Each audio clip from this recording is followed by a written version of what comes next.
got a couple more things going on in the shop today. We have Josh is doing a keyed install, a wired remote install.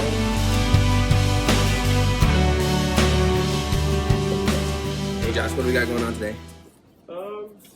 Just putting on a wired remote install with a 15-foot lead cable that comes as a kit that we offer, and we do install these before we go out, and we test them to make sure they're functioning so that we don't have any problems when they get to the customer. Yeah, so we're wiring it in, and then you'll get a this little pigtail coming out, and then from this there's a plug and play 15-foot harness that goes all the way. Yep, thank you. It goes all the way to this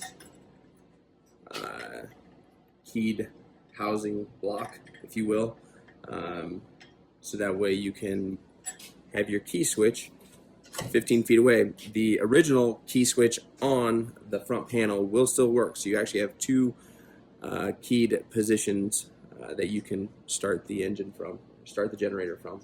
So